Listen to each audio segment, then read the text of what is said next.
안녕하세요. 전 중학생 아들을 키우고 있는 40대 중반의 워킹맘입니다. 결혼한 지는 15년 정도 되었고, 저에게는 하나뿐인 아랫 동서가 있습니다.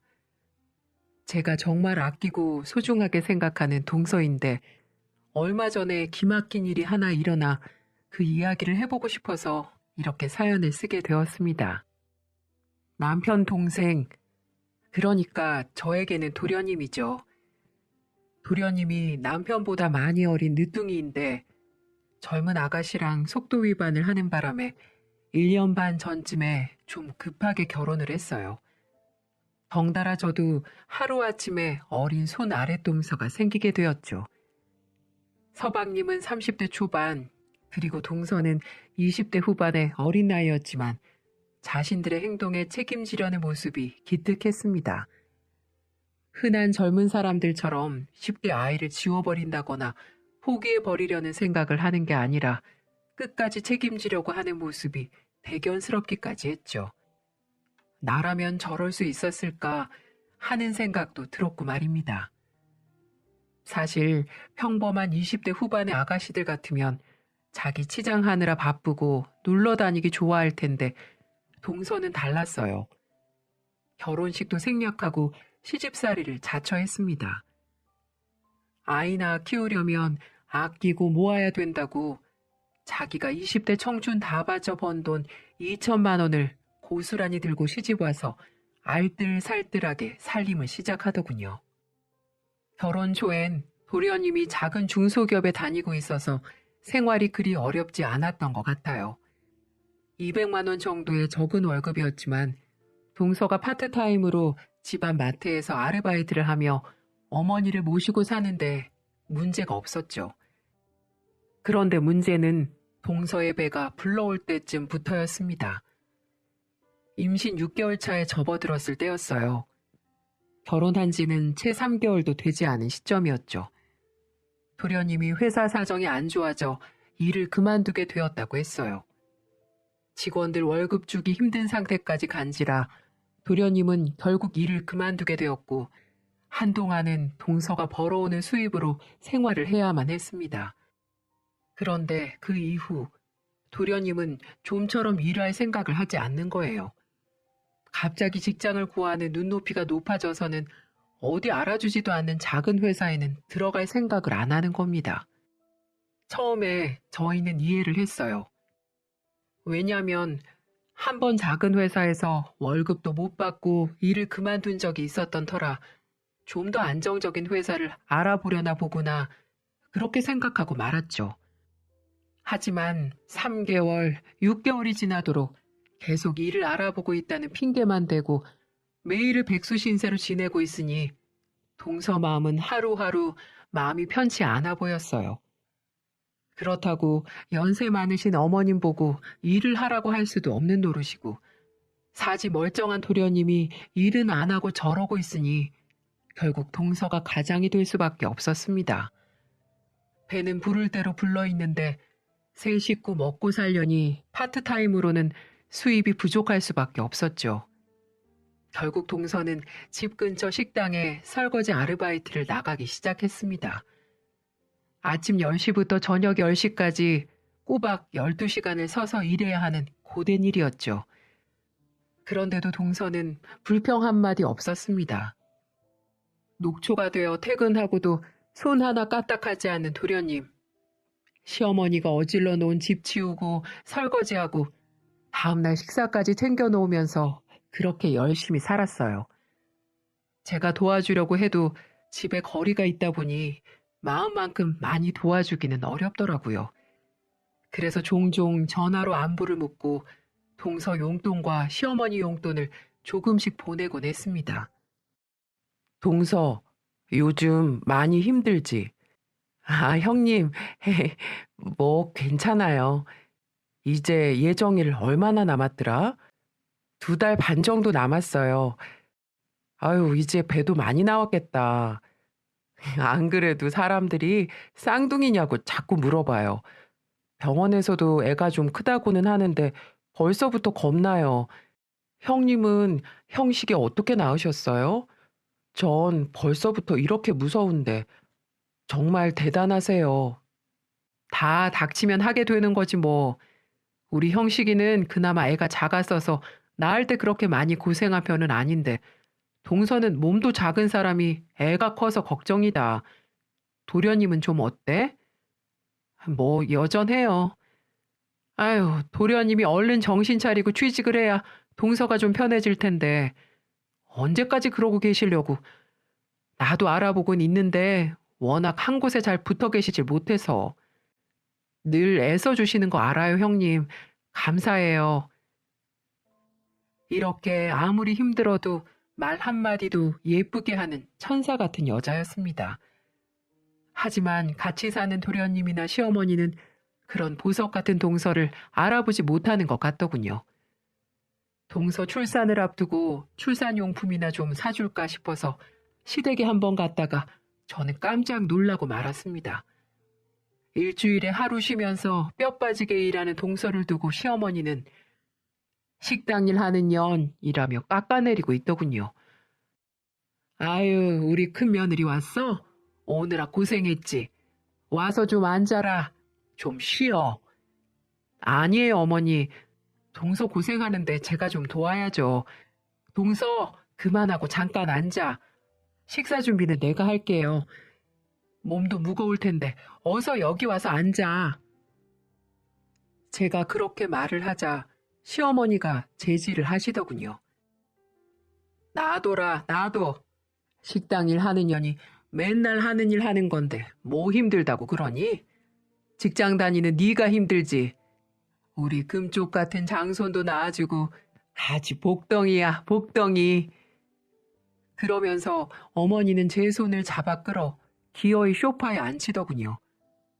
동서는 너무나도 익숙하게 제게 형님, 앉아서 쉬세요. 음식 준비 끝나요. 라고 하며 다시 주방 일에 매진하더라고요. 중간에서 저는 이러지도 저러지도 못한 채 눈치만 볼 수밖에 없었습니다. 딱 봐도 오랜만에 저희 놀러 왔다고 동서가 열심히 식사를 준비한 것 같더군요. 반찬 하나하나가 어찌나 정갈하고 맛있던지 젊은 사람이 어쩜 이렇게 손맛도 좋은가 싶어 칭찬을 몇 마디 했습니다. 어휴, 동서, 어쩜 이렇게 손맛이 좋아? 자기 진짜 20대 맞아? 동서 어머님이 음식 솜씨가 좋으신가 봐. 정말 나중에 반찬 가게 해도 되겠어. 에이, 형님 부끄럽게 왜 그러세요? 아니야, 정말이야. 어쩜 이렇게 나이도 어린 사람이 재주도 많고 성실하고 배불러서 힘들 텐데 뭘 이렇게 많이 차렸어 또. 괜히 미안하게. 아니에요, 형님. 형님 오셨는데 이 정도는 해야죠. 그렇게 저는 동서랑 서로 덕담을 해주고 있는데 그 순간 또 시어머니가 태클을 거는 겁니다. 우리 큰며느리 말 예쁘게 하는 거 봐라. 윗사람이 저렇게 인덕이 좋으니 작은 애는 얼마나 복을 받은 거야 그래. 아유, 쟤는 우리 집안에 드릴 물건이 아니었는데 어쩌다 들여가지고 우리 아들 백수신세로 만들고. 작은 애 너 평생 감사한 줄 알고 살아라. 형님 같은 형님 없고 나같이 마음씨 좋은 시엠이 요즘 찾아보기 힘들다. 그러니까 앞으로 더 잘해. 저는 그 얘기를 듣고 정말 깜짝 놀라 반사적으로 시어머니를 말렸어요. 어머니, 그런 말씀이 어딨어요. 동서가 얼마나 고생하는데. 그리고 동서도 자존심이 있는데 면전에서 그렇게 말씀하시면 고생은 무슨, 식당 일이나 하는 게 자존심은 무슨 자존심. 번듯한 식당에서 요리라도 하면 내가 말도 안 해. 설거지가 뭐야 설거지가. 다른 집 며느리들은 대기업이다 전문직이다 다들 잘 나가던데 난 어디 가서 둘째 결혼했다고 말하기도 창피해 죽겠어. 그렇다고 집안이 빵빵해서 우리 아들 사업이라도 시켜줄 수 있는 것도 아니고. 아유, 내 팔자야. 동서는 밥도 못 먹고 그저 고개를 푹 숙인 채 밥알만 세고 있었습니다. 다다다다 쏘아대는 시어머니 말에 저도 말문이 막혀 아무 말도 할 수 없었어요. 그저 아무 말도 못하고 당하는 동서가 너무 안쓰럽고 불쌍할 따름이었죠. 저는 그럴 때면 식사를 마치고 동서를 몰래 불러내 방에서 따로 이야기를 나누곤 했습니다. 동서, 어머니랑 사는 거 많이 힘들지? 어쩔 수 없죠. 어머니 말도 맞는 말씀이잖아요. 저희 집 가난한 것도 맞고 저 식당 일 하는 것도 맞고 창피하실만 하죠. 아니야, 그게 왜 창피해? 내가 봐선 어머님이 좀 에휴, 우리끼리니까 솔직하게 말할게. 너무 심해. 아니, 요즘 세상에 동서 같은 사람이 어딨다고. 이 젊은 나이에 도련님의 어머님까지 책임지고 먹여 살리고 있는데 무슨 일이라도 하려고 노력하면 칭찬은 해주지 못할 망정. 아니, 왜 자꾸 사람을 그렇게 욕하시는지. 아휴, 그래도 제 마음 알아주는 건 역시 형님뿐이네요. 감사해요. 혹시라도 도련님이나 어머님이 못 살게 굴면 나한테 꼭 말해. 내가 바로 올게. 큰 도움은 못 돼도 동서편에서 같이 싸워줄 순 있어. 알았지? 네, 형님. 그리고 이거. 이게 뭐예요? 애 낳으면 돈 들어가는 데가 좀 많아야 말이지. 나도 우리 형식이 낳아봐서 알잖아. 애기 용품도 좀 사고 병원비에도 좀 보탰어. 내가 돈만 많으면 조리원비도 대주고 싶은데 100만 원밖에 주질 못해서 미안해. 그러자 동서는 제가 준 봉투를 들고 한참을 흐느꼈습니다. 그동안 얼마나 서러웠을까요? 말은 못해도 얼마나 마음이 아팠을까 싶어 저도 그런 동서를 꼭 안아주었습니다. 조카뻘인 동서가 가난하다는 이유로 식당에서 설거지를 한다는 이유로 시어머니한테 그렇게 무시당하고 사는 모습을 보고 있자니 정말 가슴이 아리더군요. 그 이후 저는 어떻게든 도련님을 취직시켜야겠다는 생각에 저희 외삼촌 회사며 아버지 친구분 회사까지 모조리 부탁을 했고 취직 자리를 만들어줬습니다. 하지만 도련님은 한 달도 채 버티지 못하고 늘 사표를 던지더군요. 이유는 단 한 가지였어요. 적성에 맞지 않다는 게 그 이유였습니다. 그 얘기를 듣고 참 어처구니가 없더군요. 요즘 세상에 적성에 꼭 맞는 일을 하는 사람이 도대체 몇이나 있을까요? 다들 어떻게든 살아보려고, 어떻게든 가정을 지키려고 적성에 맞지 않는 일을 하는 사람이 태반인데 곧 태어날 아이도 있으면서 저런 식으로 일을 그만둬 버리니 도련님에 대한 실망도 큰 것이 사실이었어요. 그 사이에 동서는 아이를 낳았습니다. 예쁜 동서 얼굴을 쏙 닮은 딸아이였죠. 아이가 태어난 그날도 시어머니와 도련님은 한결같았습니다. 동서의 고생은 전혀 알아주지 않더군요. 동서는 10시간이 넘는 진통에 기진맥진해 있는데 도련님은 병원 복도 의자에 누워 코골며 자고 있고 시어머니는 그저 아이가 도련님을 닮아 예쁘다는 말만 반복했습니다. 그마저도 이틀을 채 못 가더군요. 아유, 넌 언제까지 그렇게 누워있을래? 애 낳은 게 무슨 유세라고. 남들도 다 낳는 걸. 지금 우리 집에 일할 사람이 너밖에 더 있어? 나 때는 애 낳고 그날로 밭에 나가서 고추 따고 그랬어. 퍼질러 누워있지 말고 빨리 일어날 생각을 해야지. 아무튼 요즘 것들은 원. 병원비는 뭐 한두 푼이니? 네 집에서 도와줄 여력이 있는 것도 아니고 결국 우리 집 생활비에서 그 돈 다 나가는 건데 네가 이러고 병원비 축 내고 있으면 우리는 뭐 먹고 사니? 옆에서 듣던 제가 다 서럽고 기가 막히더군요. 애 낳은 지 이틀밖에 안 된 산모한테 그게 할 소리인가요? 제가 너무 화가 나서 처음으로 시어머니 앞에서 큰 소리를 냈습니다. 동서, 행여나 일찍 퇴원할 생각하지 마. 애 낳고 관리 잘못하면 정말 평생 고생한다. 병원비 필요하면 내가 좀 보탤 테니까 병원에 입원해 있는 동안만이라도 마음 편하게 있어. 조리원도 꼭 가고. 아유, 애미야. 조리원은 무슨 조리원이니? 호강에 겨워서 요강에 뭐 싸는 소리 한다더니 아들도 아니고 기집애 낳아놓고 무슨 조리원이야. 병원에 있는 건 뭐 네가 도와준다니 내가 별말 안 하겠다만 조리원은 안 된다. 절대 안 돼. 거기가 얼마나 비싼데? 그 말만 남기고 시어머니는 병실 밖으로 휙 나가버렸습니다.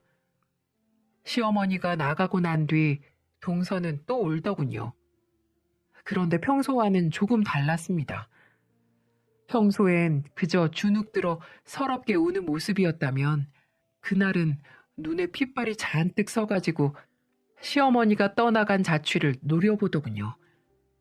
무언가를 다짐하고 있는 사람처럼 말이죠. 동서는 그리고 며칠 뒤 퇴원했습니다. 친정으로 가 2주를 겨우 쉬고 돌아와서는 곧바로 다시 식당 일을 나가더군요. 그러면 안 된다고, 더 쉬어야 된다고 제가 그렇게 말렸는데 동서는 연신 괜찮다며 고집을 부렸습니다.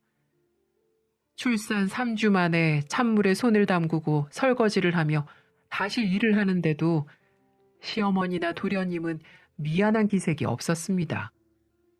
동서가 출근하기 전에 모유 유축도 해놓고 가고 자기들 먹을 것도 다 마련해놓고 가는데 그나마도 애를 제대로 못 봐서 뻑하면 저를 부르기 일쑤였어요.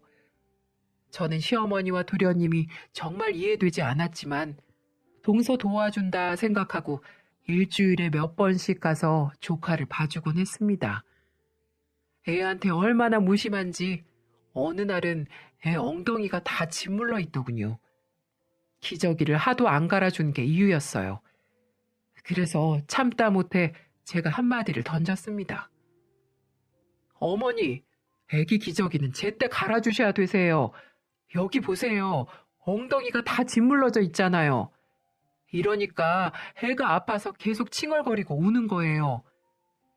아유, 뭐하러 기저귀를 잘 갈아줘? 어차피 또 싸고 그럴걸. 전현 저거 하루 종일 먹고 싸고 아주 지겨워 죽겠다. 울기만 빽빽 울어대고. 에휴, 낳을 거면 아들이라도 낳든가. 그리고 어차피 식당에서 설거지만 할 거면 애 데리고 가면 안 되나? 시끄러워서 살 수가 없어 아주. 에휴, 어머니. 아유, 몰라. 네가 좀 보던지 해라. 난 여기저기 다 쑤셔서 찜질방이나 좀 갔다 와야겠다. 그렇게 말하시고는 뒤도 안 돌아보고 밖으로 향하시더군요. 아니, 어떻게 이럴 수가 있을까요? 다른 사람 손녀도 아니고 당신 손녀면서 어떻게 이렇게 매정하게 구시는지 정말 이해할 수가 없었습니다. 저는 붉게 짓물러 있는 조카의 엉덩이에 베이비 파우더를 발라주면서 제 아들 어렸을 때를 떠올리니 눈물이 울컥 나더군요. 누가 내 자식을 이렇게 대했다면 나는 참을 수 있었을까 싶어서 말이에요. 그렇게 시어머니는 정말 갑질의 끝을 보여줬습니다. 동서가 유일하게 쉬는 일요일이 되면 있는 일거리, 없는 일거리 다 꺼내서 일부러 동서를 골리려는 것 같았어요. 쓰지도 않는 제기를 닦으라질 않나, 갑자기 이불을 빨라고 하질 않나. 동서가 저에게 전화를 해 그런 이야기를 넋두리처럼 털어놓을 때면 아무것도 해줄 수 없다는 사실에 늘 미안했죠. 시어머니에게 그러지 마시라고 한 번씩 얘기를 해도 듣질 않으시니 방법도 없었고요. 그래서 저는 계속 이러다가는 동서가 안 좋은 생각을 할까 싶어 도련님을 따로 불러내 밥을 사주며 제 생각을 얘기했습니다. 도련님, 요즘 일자리 계속 알아보고 있어요? 언제까지 이렇게 동서한테만 의지하고 사실 건데요. 도련님도 보시다시피 젖먹이 아이 키우랴 식당 일하랴 몸이 2개라도 부족한지 모르세요? 이럴 때 도련님이 동서를 옆에서 도와줘야죠. 언제까지 이렇게 철없이 행동을 할 건데요. 형수, 저도 힘들다고요. 생각처럼 일이 안 구해지는 걸 저보고 어떡하라고요? 그리고 며느리가 시댁에 와서 집안일 하는 건 당연한 거 아닌가요? 여자가 애 낳는 것도 당연하고 그게 뭘 심각한 일이라고 저를 따로 불러서 이런 얘기를 하시는 건데요.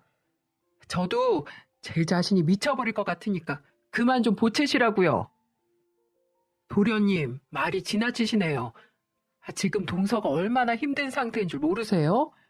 정말 혹시라도 잘못된 생각을 할까봐 제가 얼마나 걱정하는 줄 아세요? 우선은 도련님이 아무 일이라도 시작하시고 동서 좀 쉬게 좀 해주세요. 그건 제가 알아서 할 테니까 형수는 그만 참견하세요. 왜 남의 일에 그렇게 간섭을 하시는데요? 요즘 심심하신가 봐요? 도련님. 그 말만 남긴 채 도련님은 제게 인사를 하는 둥 마는 둥 하고 가버렸습니다. 정말 대화라도 해서 현재 동서 상황을 말을 해준다면 조금이라도 마음을 고쳐먹을 거라고 작은 기대를 했었는데 그런 저의 마음을 무참히 깨버리고 본인 갈 길 가더군요. 정말 결혼하기 전에는 참 순수하고 착한 도련님이었는데 왜 갑자기 이렇게 사람이 돌변했을까요? 아무리 생각을 해도 이해가 가지 않았어요. 그러던 중 일이 터졌습니다. 조카가 7개월쯤 됐을 때 일이었어요. 동서의 아버님이 갑작스러운 교통사고로 돌아가시게 된 겁니다. 연락을 받은 뒤 저와 남편은 충격을 받고 있을 동서를 생각해서 급하게 빈소로 향했죠. 장례식장에서 본 동서는 황망한 표정으로 눈이 퉁퉁 부어 주저앉아 있었고 등에는 조카가 엎여 울고 있었어요. 도련님도 그때만큼은 동서 옆에서 동서를 달래며 제법 남편다운 모습을 하고 있더군요. 그런데 문제는 시어머니였습니다. 저희와 함께 빈소에 도착한 시어머니는 도착할 때부터 표정이 안 좋으시더군요. 저는 당연히 사돈이 돌아가셨으니 애도의 마음으로 어두운 표정을 하고 계신가 보다 했는데 그게 아니었어요. 헌화를 하고 조문객 식사 자리에 앉아서는 대뜸 술부터 드시더군요. 아유, 진짜 마음에 안 들어서 원. 네? 아니, 하필이면 지금 돌아가실 게 뭐니? 쟤네 집안 찢어지게 가난한 거 모르는 것도 아니고 자식이 쟤 말고 또 있는 것도 아니고 결국 이 장례 비용도 다 우리가 책임져야 되는데 꼭 장례를 3일씩이나 해야 되니? 아니, 그리고 화장도 그래. 그냥 어디 바닷가에 뿌리면 되지. 뭘 또 납골당에 모신다고 돈을 쓴다니. 진짜 하나부터 열까지 마음에 드는 구석이라곤 하나도 없어. 저는 주변 눈치를 보며 시어머니에게 목소리를 낮추시라고 말씀드렸습니다. 어머니, 사람들이 들어요. 목소리 좀 낮추세요. 내가 뭘? 내가 뭐 잘못 말했니? 사실이 그렇잖아, 사실이. 어머니, 아무리 그래도 장례식장인데 동서 생각도 좀 해주셔야죠. 지까지 걸 뭘 생각하고 말고야. 야, 둘째야, 둘째야. 시어머니는 조문객들을 맞이하고 있는 동서를 굳이 큰 소리로 부르시더군요. 네, 어머니 부르셨어요? 예, 어차피 장례식 할 거면 좀 싸고 맛있는데 좀 고르지. 육개장 맛이 이게 뭐니? 싸구려 맛이잖아. 아유, 됐다. 가서 편육이나 좀 가져와봐. 먹을 거라곤 그것밖에 없네. 동서는 작게 한숨을 푹 쉬더니 곧 사라졌습니다. 그리고는 양손에 편육 접시를 들고 다시 나타났죠. 여기요. 그러자 시어머니는 동서가 가져온 편육을 한 입 먹더니 동서 상복에 휙 던지는 게 아니겠어요? 아유, 맛없어. 사람 없다고 아무거나 막 갖다 둔 거야? 아무리 손님이 없어도 그렇지.